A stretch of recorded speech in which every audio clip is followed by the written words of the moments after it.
Hi friends, मैं आपका दोस्त मनोज गुप्ता।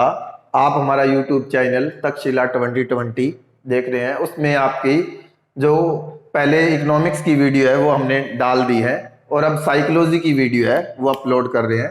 तो साइकोलॉजी में सबसे पहले आपको यानी कि ये सब्जेक्ट है सभी के लिए नया होता है, इसलिए सबसे पहले इंटरेस्ट जब तक आपका इस सब्जेक्ट में क्रिएट नहीं होगा तब तक ये सब्जेक्ट आपको बोरिंग लगेगा और आपको ये लगेगा कि साइकोलॉजी है वो हमारे लिए ओनली 30 मार्क्स है। यानी कि जब तक ये आप समझ रहे हो कि हमने ओनली साइकोलॉजी है वो 30 नंबर के लिए ही करनी है, जो आपको एच टेट सी टेट या जितने भी टीचिंग एग्जाम है वो क्लियर करवा दे, तब तक आपको यानी कि ओनली मार्क्स ही दिखेंगे। यानी कि इसमें जो इंटरेस्ट आ रहा है, जो आपको साइकोलॉजी की नॉलेज होनी चाहिए, वो कभी नहीं आएगी। और मुझे नहीं लगता कि विदाउट नॉलेज है वो आपको 30 मार्क्स भी आएंगे। इसलिए मेरा इस वीडियो का मेनली पर्पस यही है कि आपको साइकोलॉजी में इंटरेस्ट क्रिएट करवाना। जिनके लिए ये नया सब्जेक्ट है और जो सब्जेक्ट को पहली बार पढ़ रहे हैं, जहाँ जिन्होंने जेबीटी बीएड जो भी डिग्री है वो क्या की है, रेगुलर नहीं की, ओनली पेपर क्लियर किए हैं, उसके बाद ओनली डिग्री ली है, तो उन्होंने साइकोलॉजी जो सब्जेक्ट है उसको अच्छी तरीके से नहीं पढ़ा होगा।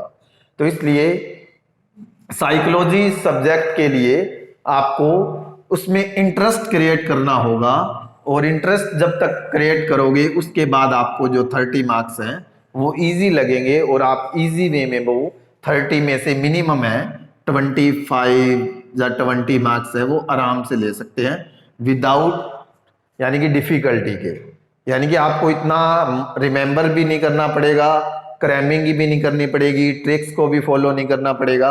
आपको बेसिकली बस जनरल नॉलेज मतलब इस सब्जेक्ट के बारे में जो भी इसका मेन कंटेंट है उसको समझने की जरूरत है। उसके बाद आपको साइकोलॉजी आराम से समझ आने लग जाएगी। जब हम साइकोलॉजी की बात करते हैं तो मेनली फोकस करते हैं बिहेवियर पे। मैं आपको ये नहीं बता रहा कि साइकोलॉजी कहाँ से आई, सबसे पहले हमने क्या किया, उस चीज़ के बारे में नहीं बता रहा। उस चीज़ के बारे में बहुत डिटेल करेंगे और इस चीज़ पे बहुत सारी वीडियो भी आ चुकी है, आपने देखा हो। साइकोलॉजी के आप निकालोगे बहुत सारी वीडियो आपको यूट्यूब पे मिल जाएगी। मेरा मतलब वो नहीं है कि आपको जो मेन कंटेंट है उसकी इंफॉर्मेशन दे दूँ। मैं आपका इस सब्जेक्ट में इंटरेस्ट क्रिएट करना चाहता हूँ ताकि आप जो भी वीडियो देखोगे वो आपको आसानी से समझ आए। और मैं साइकोलॉजी वर्ड है उसको फुल डिफाइन कर रहा हूं कि साइकोलॉजी में होता क्या है। ओनली आप ये मत समझिए कि ओनली 30 मार्क्स हैं। इसका स्कोप आपको मैंने जो अपने फर्स्ट वीडियो है उसमें बता दिया था कि मेनली इसको प्रैक्टिकल सब्जेक्ट माना जाता है और इसकी जो भी ब्रांचेज हैं अकॉर्डिंग टू मी हमने 64 ब्रांचेस तो देखी है। साइकोलॉजी को आगे डिवाइड किया जाता है, जैसे एग्जांपल के तौर पे एनिमल साइको आती है, चाइल्ड डेवलपमेंट साइकोलॉजी आती है, इसी प्रकार स्पोर्ट्स से रिलेटेड साइकोलॉजी आ जाएगी, क्लिनिकल साइकोलॉजी आ जाएगी। इस प्रकार अलग अलग ब्रांचेस निकलती रहती हैं और उसके क्या होते हैं आगे प्रैक्टिकल यूज होते हैं। और जब हम बात करते हैं तो क्लिनिकल साइकोलॉजी को मोस्टली फॉलो किया जाता है, क्योंकि इसका आपको बताया था कि जो एक एमबीबीएस डॉक्टर होता है जिसको हम साइकेट्रिस्ट बोलते हैं, उसके नीचे 2 पर्सन की रिक्वायरमेंट होती है। 1 पर्सन जिसके पास साइकोलॉजी की डिग्री है और सेकंड जिसको हम सोशियोलॉजी भी बोल देते हैं। स्पेलिंग आप देख लेना, सोशियोलॉजी भी बोल देते हैं, सोशियोलॉजी भी बोल देते हैं, कई शियोलॉजी भी बोल देते हैं, अलग अलग वर्ड जो आपको प्रोनाउंस सुनने के मिल जाए उसके अकॉर्डिंग। तो ये दोनों की जिसके पास एमए है उनको एमए भी आ जाती है, इसकी एमएससी वर्ड भी यूज कर लेते हैं। तो इन दोनों पर्सन को इसके अंडर रहना होता है, ये गवर्नमेंट ने रूल बना दिया है। और एमबीबीएस डॉक्टर को भी इन दोनों पर्सन को अपने साथ रखना होता है, क्योंकि जो आपको पता है जो हमारी माइंड से रिलेटेड डिसीजेज हैं वो ओनली यानी कि जो मेडिसिन वगैरह है उससे सही नहीं हो सकती।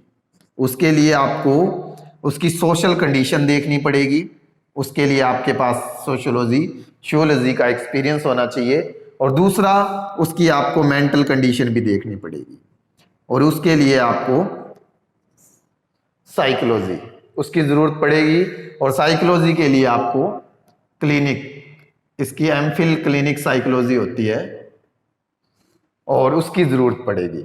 आपको मेन पता है, अब बता रहा हूं कि साइकोलॉजी है वो मेन फिलोसफी, जिसको हम दर्शन शास्त्र बोलते हैं, उससे निकला है। पहले लोग अपने विचार दिया करते थे, बाद में उन विचारों को यानी कि आगे डेवलप किया गया और डेवलप करने के बाद उसको बेसिक टर्म में जो साइकोलॉजी में लाया गया। और इसके बारे में हम आगे पढ़ेंगे, साइकोलॉजी में कौन इसको लेके आया था, फिलोसफी से किसने कन्वर्ट किया, कौन मेन फिलोसफर हुए थे जिन्होंने साइकोलॉजी है उससे रिलेटेड बातें की थी, और वो चीज़ें आगे आ जाएंगी। उनमें से भी क्वेश्चन पूछे जाते हैं। मेनली जो साइकोलॉजी है वो बिहेवियर से रिलेटेड होती है, और इसमें हम अब टीचिंग के पॉइंट ऑफ व्यू से कर रहे हैं तो स्टूडेंट का बिहेवियर पे भी बात की जाएगी और टीचर के बिहेवियर पे भी बात की जाएगी, क्योंकि मेन जो पॉइंट आता है हमारा लर्निंग आता है। और आपको जब तक लर्निंग का मीनिंग क्लियर नहीं होगा तब तक आपको साइकोलॉजी भी बोरिंग लगेगी और लर्निंग की जो थ्योरीज हैं वो भी अच्छे तरीके से समझ नहीं आएंगी। लर्निंग का मीनिंग क्या होता है? एक्सपीरियंस करना होता है, यानी कि चेंज इन बिहेवियर होता है। वो भी कौन सा? परमानेंट चेंज मिलेगा आपको किसमें? बिहेवियर। और ये दोनों हो सकते हैं गुड और बैड। और ये किस पे आधारित होगा? आपके एक्सपीरियंस पे आधारित होगा। तो हमने जब भी लर्निंग की बात की तो आपको बताया कि साइकोलॉजी सारी किससे रिलेटेड होती है? बिहेवियर से।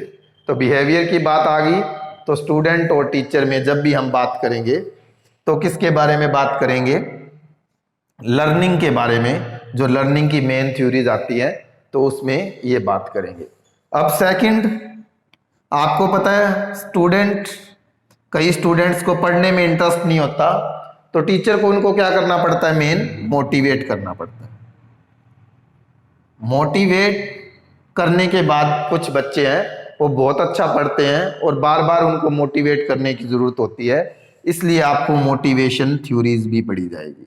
और मोटिवेशन का मतलब होता है आपकी जो इनर फीलिंग है, इनर डिजायर कर लो, उसको जगाना होता है। जो आपकी आंतरिक फीलिंग है, इच्छाएं होती हैं, उनको क्या करना होता है? आप में जगाना होता है, ताकि आप जो भी आपका गोल है उसको अचीव करने के लिए उसी डायरेक्शन में जाएं, वो मोटिवेट में आएगा।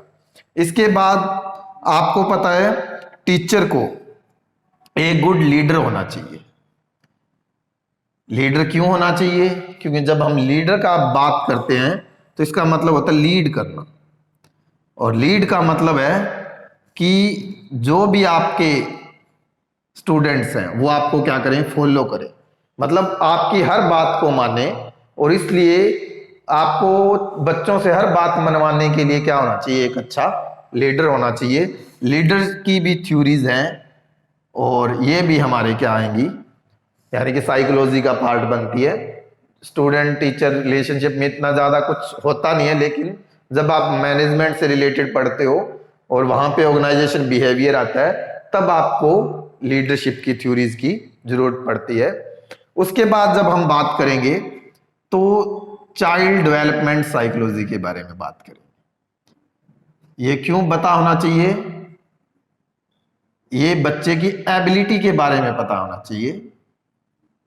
और एबिलिटी क्यों जरूरी है? एक तो हम डिसऑर्डर फाइंड करने के लिए भी आपको एबिलिटी का पता चलना चाहिए कि कौन सा बच्चा है, कितनी एज में क्या कर सकता है, उसमें कितनी एबिलिटी आ सकती है। अगर वो इस एबिलिटी के अकॉर्डिंग काम नहीं कर रहा तो उसमें कुछ ना कुछ वीकनेसेस हैं, कुछ ना कुछ, यानी कि उसमें डिसऑर्डर मिलेगा। और उसके लिए हम स्पेशल चाइल्ड वर्ड यूज करते हैं, यानी कि उनको स्पेशल चाइल्ड माना जाता है और उसको यानी कि उसकी एबिलिटी के अकॉर्डिंग ही ट्रीट किया जाएगा। उसको हम नॉर्मल बच्चे की तरह ट्रीट नहीं कर सकते। और चाइल्ड डेवलपमेंट में उसके बारे में ही बात की जाती है। और बाद में जब इसमें एजुकेशन के बारे में भी बात की जाएगी, और एजुकेशन में किसके बारे में बात की जाएगी? मेनली सिलेबस पे आप कर सकते हो, जहाँ करिकुलम पे जो भी सिलेबस वगैरह डिज़ाइन होता है वो बच्चे की एबिलिटी पे किया जाता है और ये देखा जाता है कि कितनी एज का बच्चा या किस लेवल या किस कक्षा का बच्चा कितनी एबिलिटी है उसमें सीखने की, और जो हमारा सिलेबस है वो भी इसके अकॉर्डिंग तैयार किया जाता है। और जितनी भी एक्टिविटीज होती हैं एजुकेशन के अंदर यानी कि स्टडी से अलावा, उस पे भी डिस्कस किया जाता है कि कौन कौन सी एक्टिविटीज है वो बच्चे के लिए होनी चाहिए, ताकि जो बच्चा है एजुकेशन के टाइम क्या करे, रिलैक्स फील करे और उसकी जो लर्निंग की कैपेसिटी है वो भी बढ़े। और इसके बाद जो हमारा बिहेवियर का मेन टॉपिक है वो हम पर्सनैलिटी मान के चलते हैं। और जब हम पर्सनैलिटी की बात करेंगे तो बेसिकली इनर और एक्सटर्नल दोनों क्वालिटीज को लिया जाएगा, आपके आंतरिक गुणों को भी और एक्सटर्नल बाहरी गुणों को। एक पर्सनैलिटी आप देखते हो उसकी ड्रेसिंग सेंस बहुत अच्छी है, देखने में गुड लुकिंग है, लेकिन उसके पास इनर क्वालिटीज नहीं है, मतलब उसके पास कम्युनिकेशन स्किल नहीं है, नॉलेज नहीं है, और वो टीचर बन जाता है, तो मुझे नहीं लगता कि बच्चे ज्यादा टाइम के लिए उसको पसंद करेंगे। हो सकता है शुरू में जो अट्रैक्शन है उसके कारण बच्चे उसको लाइक करने लगे, लेकिन जब बच्चों को पता चलेगा इसके पास कम्युनिकेशन का गुण नहीं है, सब्जेक्ट की नॉलेज भी नहीं है, तो वो इसको ज्यादा लाइक नहीं करेंगे। तो इसके लिए जब पर्सनैलिटी वर्ड आता है तो आपको दोनों चीजों के बारे में पता होना चाहिए कि इनर और एक्सटर्नल क्वालिटीज क्या होती है। जो मेन आज ये हमारा फर्स्ट पार्ट था साइकोलॉजी का, तो इसमें आपको ब्रीफ इंट्रोडक्शन दी है। उसके बाद नेक्स्ट पार्ट में हम जो इनसे अलग टॉपिक जो रह चुके हैं साइकोलॉजी में उसके बारे में बात की जाएगी। और मुझे लगता है कि आपको ये वीडियो अच्छी लगेगी, क्योंकि इसमें मैंने साइकोलॉजी के बारे में आपको ब्रीफ कंटेंट बताए हैं कि जो हमारी साइकोलॉजी है किस पे बेस है, ताकि आपको ज्यादा से ज्यादा इसमें इंटरेस्ट क्रिएट हो। और बेसिकली आपको बता रहा हूं कि क्वेश्चन आपके कहां कहां से आ सकते हैं, और इसमें जो जितने भी टॉपिक हैं मैंने मेनली कवर किए हैं, जिसमें से मोस्टली क्वेश्चन आते हैं। जो हमारी नेक्स्ट वीडियो है उसमें साइकोलॉजी की और कंटेंट को लिया जाएगा। और आपको इस वीडियो में कोई भी कमी लगी हो तो आप प्लीज हमें कमेंट कर सकते हैं, और इस वीडियो को अगर बार बार देखिए ताकि आपको मेन ये जितने भी मैंने कंटेंट इसमें बताए हैं वो आपको रिवाइज हो जाए, ताकि आपको साइकोलॉजी में इंटरेस्ट क्रिएट हो।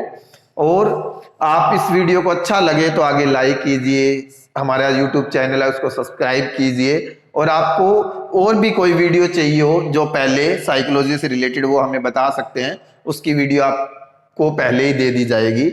मैं इकोनॉमिक्स की वीडियो इस चैनल पे दे रहा हूँ, वहाँ पे नेशनल इनकम जो टॉपिक है वो चल रहा है, और आप इस चैनल को ऐसे ही देखते रहिए, और हमारी वीडियोज हैं उनको लाइक कीजिए, शेयर कीजिए। हमारे और दोस्त भी हैं वो भी बहुत अच्छी अच्छी वीडियो बना रहे हैं, तो उनको भी देखिए, और उनमें कोई कमियां हो तो आप कमेंट कीजिए। और आपको बताया कि आप डायरेक्टली भी हमसे मिल सकते हैं, फेस टू फेस टॉक कर सकते हैं, फोन पे भी बात कर सकते हैं आपको अगर कोई प्रॉब्लम है। तो इस वीडियो को देखने के लिए आपका धन्यवाद।